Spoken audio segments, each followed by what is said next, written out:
Thank you. Okay. So the next area that we want to look at that is very much related to children's behavior is executive functioning, right? And that includes both cognitive control as well as self-regulation. So these are both pretty critical for a child to be able to engage those executive functioning skills whenever they're needed. Most kids today, regardless of background, are actually behind in these essential and necessary skills. And we've noted that executive functioning scores have actually declined over the past decade. So kids, compared to kids 10 years ago, their EF scores were higher than kids today. That's a huge problem, let me just say. Like, that is just, to me, as a parent, as a Canadian, I'm just astounded by that, right? And we need to be concerned about it. So let's just watch this. Is another video from the Center on the Developing Child at Harvard. Do you want to take a question first? Oh, sure, yes. Yeah, I just want to know what the reason why. Well, I don't know that they've specifically identified the reason why, but I'm going to give you an example that is a personal example with my own kids.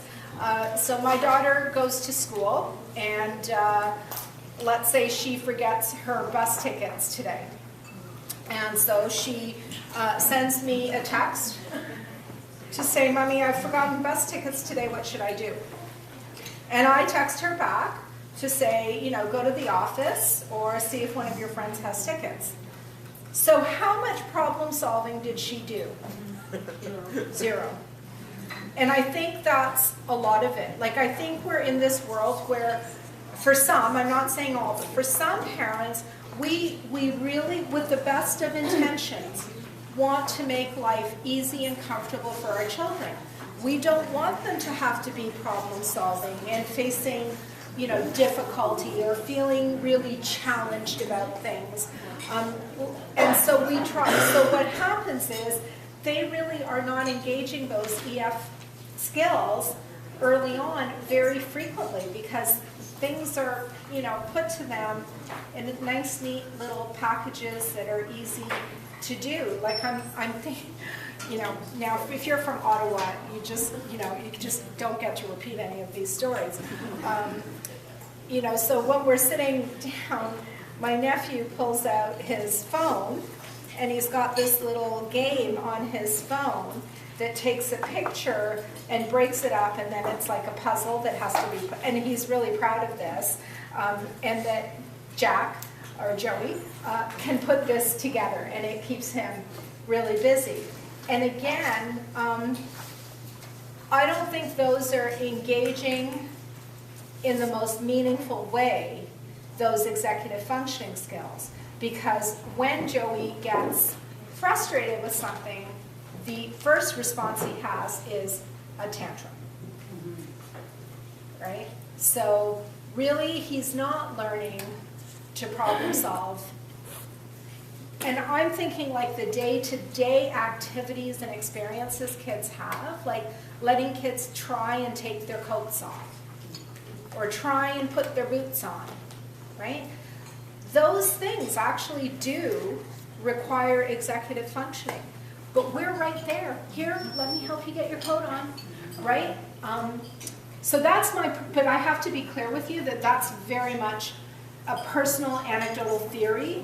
I don't have any evidence to support that. I also think, that when you ask in a room of adults about their childhood play experiences, and most people will say yes, they went outside on a street full of multi-aged children for hours and created their own games. And I think then you have peer-to-peer regulation, and you learn to play a role in that group.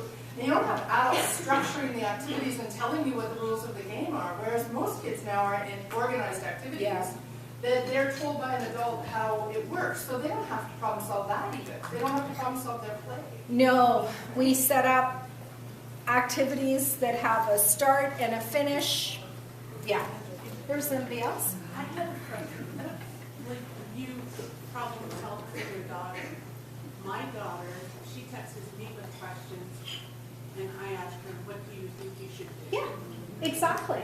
And Yeah, then if she that's- gives me that's- a couple answers, and I'll say, well, what do you think about this, this, Yeah. and this? So that's excellent. Yeah, I think that helps. I mean, first of all, about my daughter, she is very expert at making her problems mine.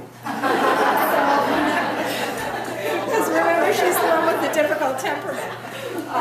But that kind of conversation, when they're able to have it, is excellent.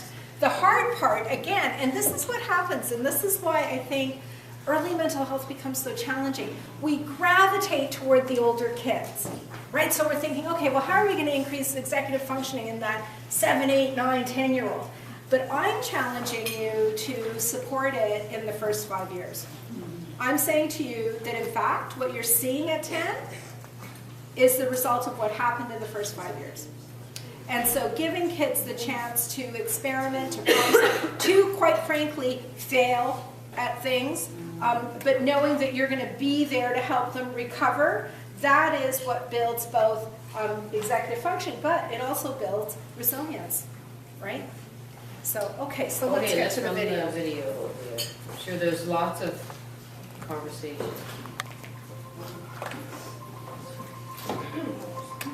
Science tells us that brains, minds, are built, not born.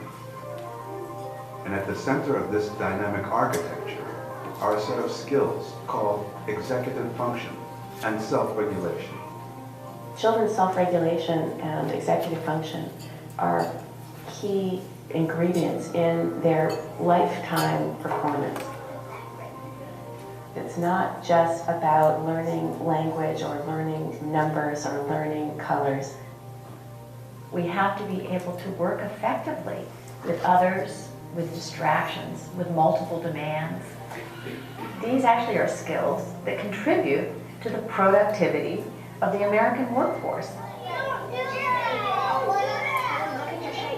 What should you have done next? Educators, I think, are looking for just this sort of thing. And when we describe what we mean by executive function, they say, yes, that's it. That's exactly, the problem. These kids, they can tell me these rules, but they can't actually use them.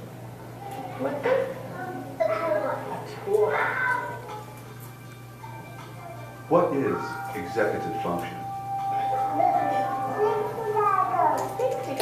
Probably the best way to think about it is sort of like an air traffic control system in the brain.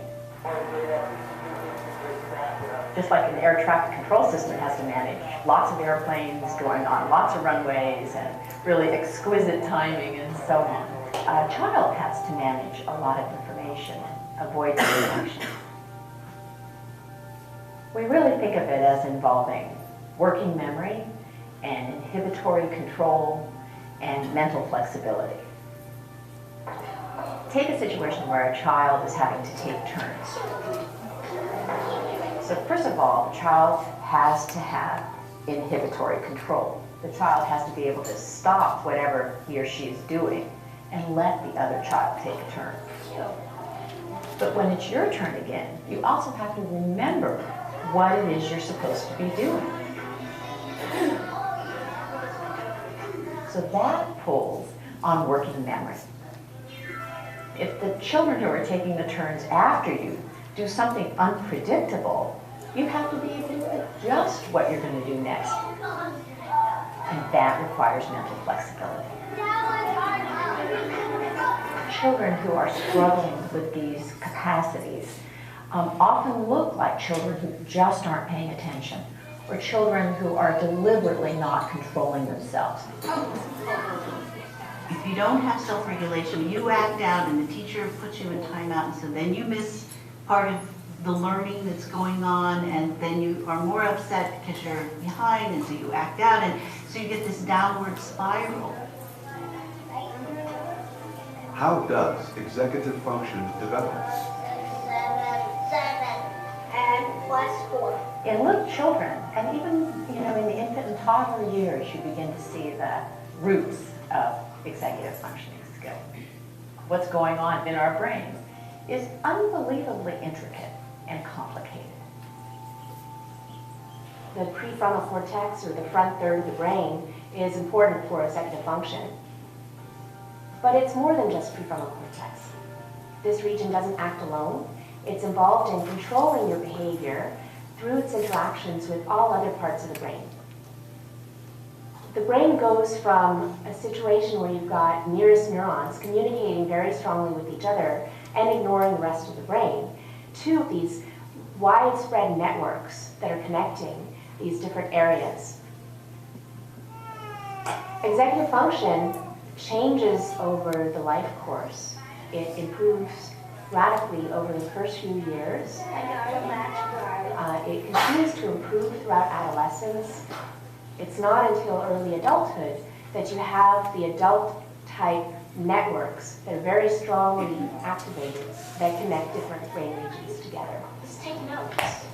Also, we believe that executive functions can be trained. It's just like going to the gym. So the more you practice in these areas, the stronger the capacity will become, because you're helping to strengthen those neural connections. Mom, you're asking me for. Slowly but surely, you're going to be able to step back, and that child's going to go into the world with these skills where they get along with other people, change rules, and they can be flexible, and they can accomplish new things, and they're unafraid. I got big by myself and my arm. If we don't learn these skills in the childhood and adolescent years when they're coming online, we are really ill-equipped as an adult to hold a job, to maintain a marriage, to raise children, to get along with each other, to basically be part of a civil society. You're okay.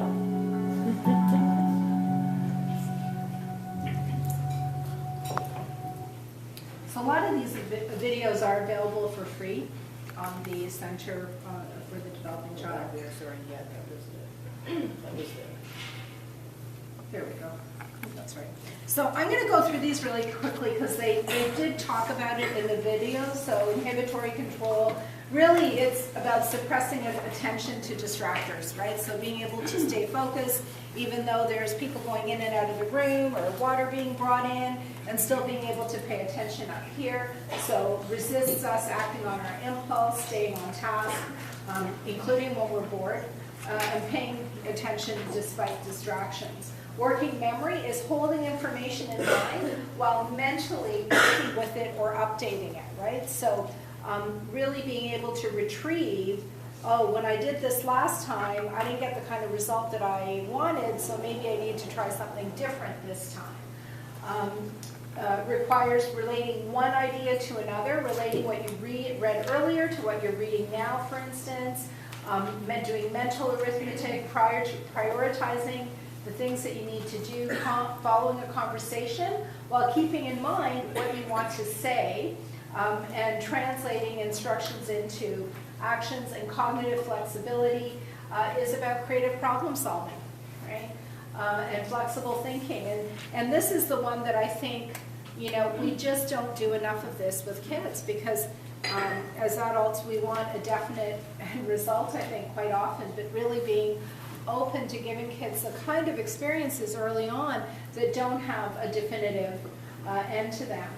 So just a reminder to you about stress and its connection to executive functioning. So earlier I had said to you that, you know, when kids are really stressed, their prefrontal cortex actually shuts down, right?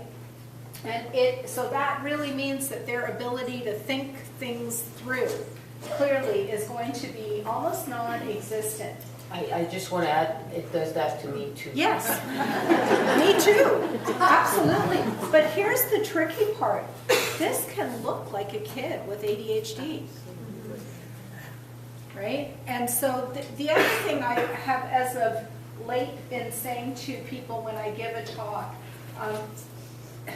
really resist making statements. And I'm going to exaggerate a little bit, so bear with me. But making statements when you see a child who's having difficulty, making statements like this, you know, I'm almost positive he's on the spectrum. Oh, for God's sakes. Or, you know, I'm sure he's going to get diagnosed with ADHD. And we can all sit here and say, oh my God, that's terrible. But I'm telling you, I hear it a lot. I hear practitioners do this a lot. And now, because I said it and you heard it, when you interact with that little one who I was talking about, your interaction is going to be different. Am I legally even qualified to be diagnosing this kid? No, I'm not. But I can tell you, even the people who aren't thinking about social history. Neglect looks exactly like ADHD, ADD, and autism. It looks exactly the same. Right? So just really be cautious as you're looking at kids. There's a whole chemical reaction that's happening in the brain when kids are stressed. And I'm going to say, I think punishment can lead to that kind of stress. The hope of discipline is that we avoid it, right? That our strategies are different. So EF skills are more strongly associated with school readiness than IQ. I mean, our thought about IQ has changed quite a bit, and many kids arriving at school are lacking executive function skills. And research shows that, and I talked about this, 5-year-olds today are behind in their EF skills compared to those from a couple of generations ago. And over to Louise. Chaya can have a little short break here.